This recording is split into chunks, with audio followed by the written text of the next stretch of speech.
वाराणसी की ज्ञानवापी मस्जिद है या मंदिर, ये तो कोर्ट तय करेगा। लेकिन जैसे ही कल तहखाने में पूजा को लेकर कोर्ट का ऑर्डर आया, वैसे ही आज सुबह तहखाने में पूजा शुरू भी कर दी गई।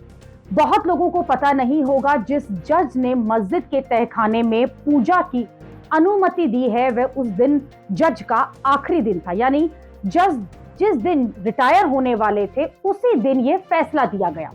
अजय कृष्ण विश्वेश्वर जो जज हैं, वो वाराणसी के जिला अदालत के जज हैं। इन्होंने अपने रिटायरमेंट के आखिरी दिन ज्ञानवापी में पूजा करवाने का ऑर्डर दिया।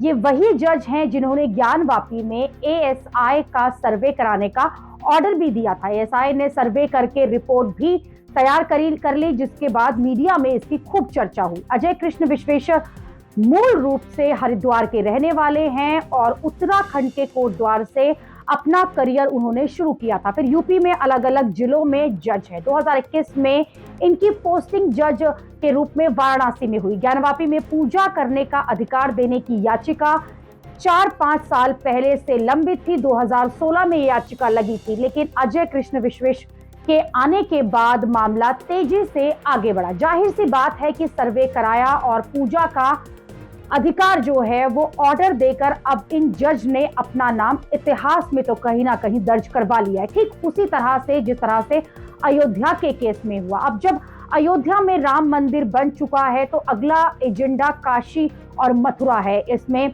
ज्ञानवापी का मामला उभार पर आ रहा है और मामला तो बहुत तेजी से आगे भी बढ़ चुका है। जज ने कहा था कि ज्ञानवापी के तहखाने में 7 दिन के अंदर पूजा की व्यवस्था की जाए, लेकिन कोर्ट का फैसला आने के 9 घंटे के अंदर ही ज्ञानवापी में लगे हुए लोहे की बाड़ हटा दी गई और तुरंत पूजा शुरू करने के लिए रातों रात उसकी व्यवस्था भी कर दी गई।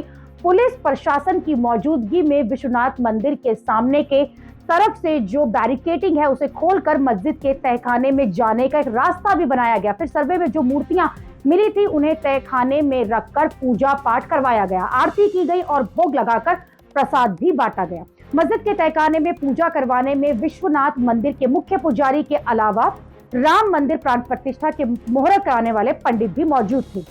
ऐसा भी दावा किया जाता है कि इस तहखाने में 1993 के बाद से पूजा जो है वो बंद हो गई थी, क्योंकि खराब जो माहौल था उसको देखते हुए, उससे पहले वहां पूजा होती रहती थी और लोहे की बाड़ से बैरिकेडिंग 1993 के बाद कर दी गई थी। लेकिन 30-31 साल बाद फिर से पूजा शुरू हो चुकी है और एक बार फिर यहां पर अब ज्ञानवापी का मामला तेजी से आगे बढ़ता हुआ दिखाई दे रहा है।